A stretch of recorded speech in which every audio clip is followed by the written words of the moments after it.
Hello everyone, my name is Natalia Rumina and today we're going to create this fruit bowl using dried strawberry and tools. So sit back, relax, and I teach you the magic of epoxy resin.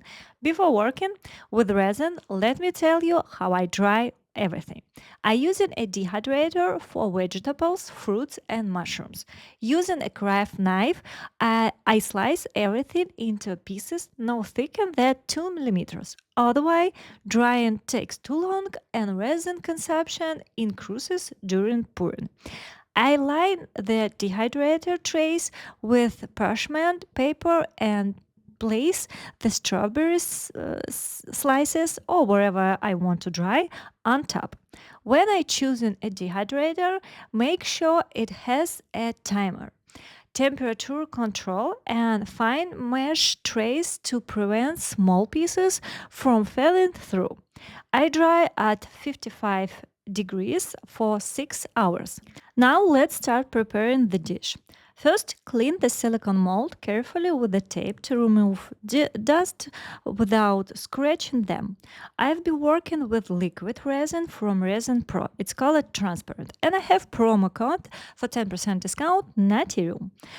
But right now, I'm creating a base for the composition of flowers and strawberry. Pro tip: before placing everything in resin, arrange your composition the way you like. Use no more than 3 shades for a balanced look and take a photo for the best version. This will make it easier to lay everything out in the mold later. For this who follow me, you already know any resin pour with embedded elements should be done in layers. First, pour a thin layer of resin, place your composition on it, let it cure, and only then continue adding layers. Otherwise, everything will float to the surface. Once you arrange the composition, let everything cure completely before creating the final serving effect with epoxy resin. Now let's make the liquid resin. I've explained the coloring process using a large mold, pomegranate, as one example. I set aside 35 grams of resin for the semicircle of the large pomegranate and tint it with the 9 drops of white pigment. Then I set aside 25 grams and tint it with 4 drops of red pigment and 3 drops of white pigment. Be careful here. This semicircle should be translucent, not opaque. I spread it out using clear resin, pour it into small mold as well, and leave it to cure. Important, guys, always check the humidity in the room. Liquid resin is especially sensitive to draft and cold.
Once everything has hardened, we need to finish the backside and remove any protruding flowers. I mix a small amount of liquid resin to coat the back, ensuring it stays perfectly clear since I have transparent section and this should be any bubbles. I leave the mixed resin near a warm spot so it gains the right viscosity. This is crucial for the final coating. Meanwhile, I use a 200 grit sanding disc to smooth out any uneven areas. And I remove all dust and do a wet cleaning to ensure nothing falls onto the final finish with resin. Then I degrease the surface with an alcoholic wipe. Once the resin thickness to a tea temperature and honey-like consistency, I start apply the final coat. I place the dish on small cups. Just make sure not to use thin plastic ones as they might be and cause the final to run off. I pour a small amount of resin into the center and observe how it moves. If the spritz too quickly, it's not ready yet. If the flows smoothly, we can continue. Don't skimp to the final coat, or you end up with craters. Spread it evenly across the surface. As the resin thickness ever more, I take small drops and apply it to the edges. As the resin thickens even more, I take small drops and apply it to the edges. As the resin tends to pour down toward the center and may leave the exposed, then I let it cure. For the front side, we do the same process, just make sure the resin is fully cured to avoid fingerprints. When sanding the back side, I always sanded the front in preparation of a medium viscosity resin. It's called Art Pro from Resin Pro Top Coat, where I've be added stones and glitter. Don't rush to place the stones immediately after applying the final coat, or the finish will run. Wait until the resin thickness a bit more.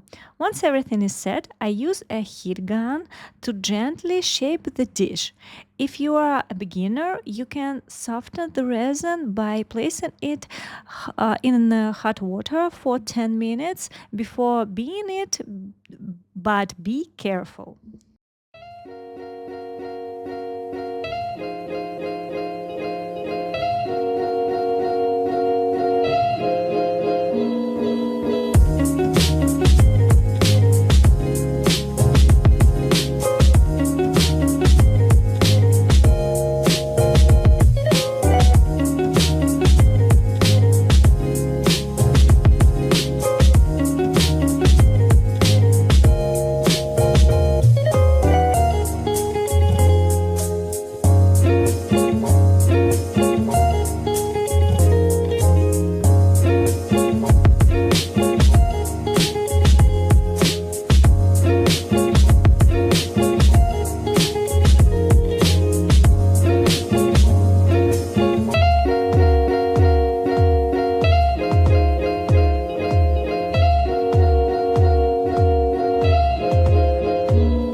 For drilling, choose a bit no larger than the screw of your strings.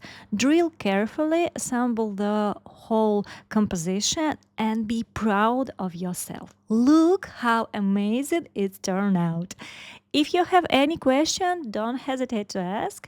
And if you want even more useful tips on making tables, paintings, and clocks with the theory, stories, links, and tutorials, I have a private chat on Telegram. Write me if you want to join, please.